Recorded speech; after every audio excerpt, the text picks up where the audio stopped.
लक्ष्मी नारायण भगवान की जय, आनंद कंद भगवान की जय, सच्चिदानंद भगवान की जय, श्री राधा कृष्ण भगवान की जय, श्री सीतारामचंद्र भगवान की जय, पूज्यपाद श्री स्वामी जी महाराज की जय। कृष्णस्त्वदीय पदपङ्कज पंजरान्ते अद्यैव मे विशतु मानसराजहंस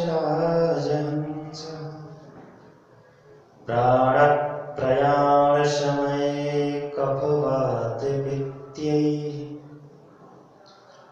कण्ठावरुद्धन विभव स्मरणं कुतस्ते मोर मुकुट कटिकाछे करे मुरली उर्माल यह बालक शो मन बसो सदा बिहारी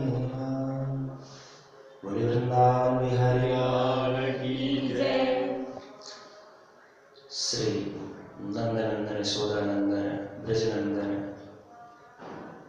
भगवान श्री राधा कृष्ण के चरणों में शत शत कोटि नमन एवं पूज्यपाद श्री स्वामी जी के चरणों में वंदन अभिनंदन नमन। उपस्थित सभी माताएं बहनों एवं देश के हमार कर्णधार नन्हे मुन्ने प्यारे बच्चों, आज हम लोग भगवान राधा कृष्ण के प्रांगण में बैठे हुए हैं। वास्तविकता में देखा जाए तो हमारा धर्म क्या है, हम किस लिए इस पृथ्वी में इस लोक में मृत्यु लोक में आए हैं, यह समझना बहुत बड़ी बात है। केवल खाना पीना ऐशो आराम करने के लिए हमारा जन्म नहीं हुआ है।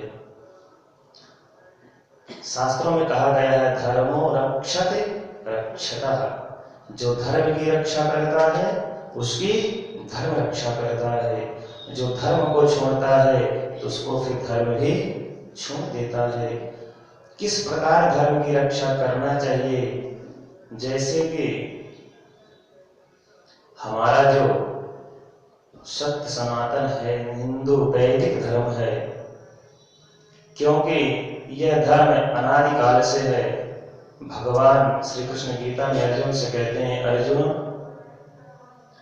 यह जो मैं तुम्हें सुना रहा हूं धर्म की परिभाषा, यही कौन विवस्वान सूर ने सुनाया था। अर्जुन कहते हैं महाराज आपका जन्म तो अभी मित्रवत है हमारे, आपने सूर को कैसे समझा दिया, क्योंकि सूर तो अनादिकाल से है।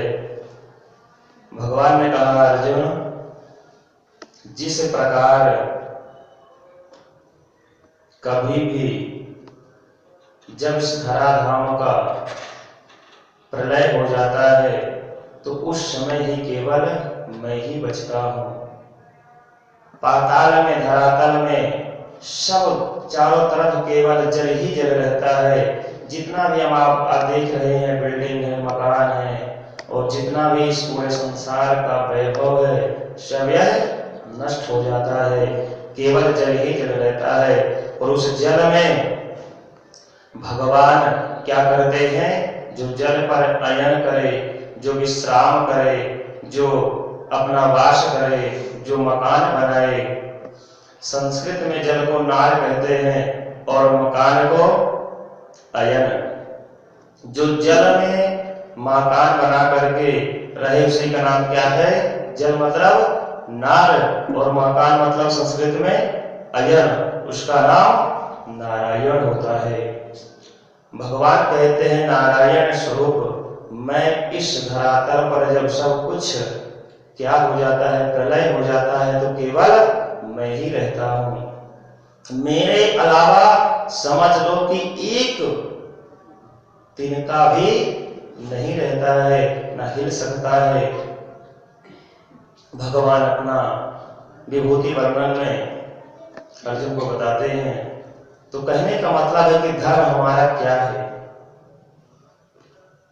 एक बार कथा चल रही थी हमारी उत्तर प्रदेश पाठकपुर में, तो वहां पर एक डीपी यादव है, बहुत अच्छे नेता हैं, मुलायम सिंह की टक्कर के हैं। उन्हें पूछा हमारा धर्म क्या है।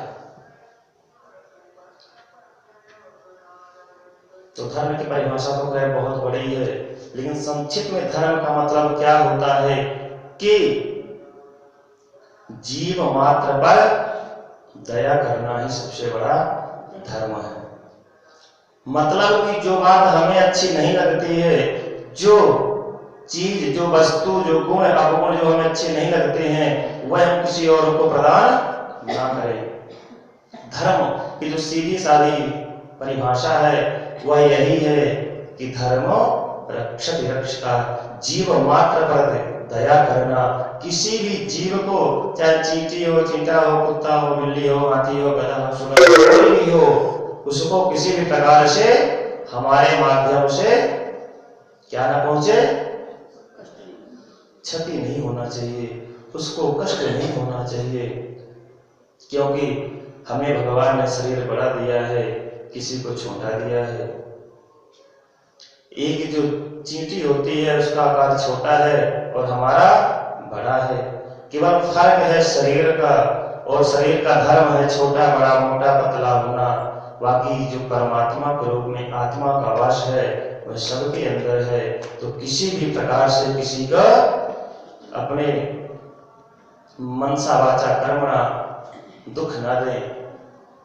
धर्म क्या है? मंदिर में जाना हमारा ये धर्म है, क्योंकि जिस परमात्मा ने मुझे सब कुछ दिया है उसके लिए टाइम निकालना मेरा धर्म है।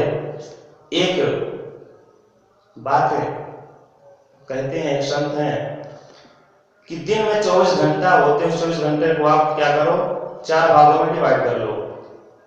6 घंटा खेलना, 6 घंटा सोना, 6 घंटा कमाना और 6 घंटा भजन करना। बोले ठीक है, भजन और तो मैनेज कर लेंगे, 6 घंटा भजन के लिए है, वह बहुत कुछ ज्यादा है। बोले अच्छा 3 उसमें डिवाइड कर लो, 8 घंटा सोना और 8 घंटा कमाना, 8 घंटा भजन करना। बोले आपने और बढ़ा दिया, अभी तो 6 घंटा ही भजन के लिए थे। बोले तुम कुछ भी करो, 24 घंटे में 21 घंटा कुछ भी करो, केवल 3 घंटा परमात्मा के लिए टाइम निकालो। भगवान के मंदिर में जाना, पूजन करना और अपने हाथों से, पैरों से, मन से, अपने शरीर से कुछ भी परमात्मा का कर्म करना, उसी से कल्याण हो जाएगा। लेकिन यह कलयुग ऐसे प्राणी हैं कि 3 घंटा भी भगवान को देने में कंजूसी करते हैं। कहने का मतलब है कि भगवान के लिए जब भगवान ने हमें दिया है तो भगवान को देने में हमें संकोच नहीं करना चाहिए। और भगवान कहते हैं कि अगर तू पग आए 1 तो मैं आऊं पग 60, और अगर तू क्या लोहे की लाट तो मैं कर्रो काठ। अगर भगवान के लिए कोई पैर भी बढ़ाता है तो भगवान 60 कदम दौड़ करके उसे बना लेते हैं। और इतना सुंदर दिव्य धाम, मेरा तो कहीं भी हम रहें दर्शन तो हम यहाँ के ठाकुर जी के विग्रह कर ही लेते हैं आंख बंद करके। तो कहने का मतलब है कि जो भगवान ने हमें इस मानव तन में दिया है तो उसे हमें सदुपयोग करना चाहिए, धर्म करना चाहिए। और धर्म क्या है? मंदिर में जाना, सेवा करना। जो भी हमारे पास है, जिसके पास धन है तो धन से सेवा करे, जिसके पास मन है भगवान का भजन करे, जिसके पास तन ही है केवल और धन नहीं है तो वह तन से सेवा करे। क्योंकि गति धन की 3 ही होती है और इस शरीर की भी गति 3 ही होती है। कैसा भी धन कमा लो, या तो उसको दान कर दो, या तो उसे अपने उपयोग में ले लो, भोग कर लो। और अगर ज्यादा माया के चक्कर में पड़ोगे तो कहते हैं पुत्र को पुत्र का धन संचय और पुत्र सुपुत्र का धन संचय। अगर हम भविष्य में सोचते हैं कि हमारे दर पीढ़ी के लिए होगा, पुत्रों के लिए होगा, तो अगर आप चाहे कितना भी करोड़ों बैंक बैलेंस कर दो, अगर आपका पुत्र को पुत्र निकल गया तो करोड़ों रुपए को नष्ट कर देगा, सब बेच के खा पी लेगा। और अगर पुत्र सुपुत्र निकल गया तो चाहे उसके लिए अरबों खरबों रुपए रख दो, वह फिर उतना ही बना लेगा, उसके पास कमी नहीं होगी। इसलिए धर्मों ग्रंथों में कहा गया है कि कभी भी संचय ज्यादा नहीं करना चाहिए। जो धर्म है, धर्म में रह करके अगर हम कमाएंगे तो हमारा जीवन सार्थक है। अगर धर्म से हम अलग होकर के केवल धन को महत्व देंगे तो फिर हमारा जो धन है वह नष्ट हो जाएगा। तो अगर हम धन कमाएं तो धर्म में रह करके, और जो धन कमाएं उसको धर्म में लगाएं, तब तो हमारा धन और धर्म और हमारा ये मानव तन दोनों पवित्र होंगे और हमारा कल्याण होगा। एक बहुत सुंदर सा प्रसंग आता है। आजकल क्या होता है कि हर इंसान दुखी है, सुखी कोई नहीं है। कोई तन दुखी, कोई मन दुखी, कोई धन बिन रहते उदास, थोड़े थोड़े सब दुखी, सुखी हरि के दास, श्याम के दास। जो भगवान, जितने भी आप साधु संतों को देखते हो वो भगवान के ऊपर सब कुछ छोड़ देते हैं और सबसे बड़ा धर्म भगवान गोविंद को मानते हैं। कहने का मतलब है, गाते भी हैं कि हमारो धन राधा श्री राधा श्री राधा। अगर हमारा धन है तो क्या है? श्री राधा नाम है।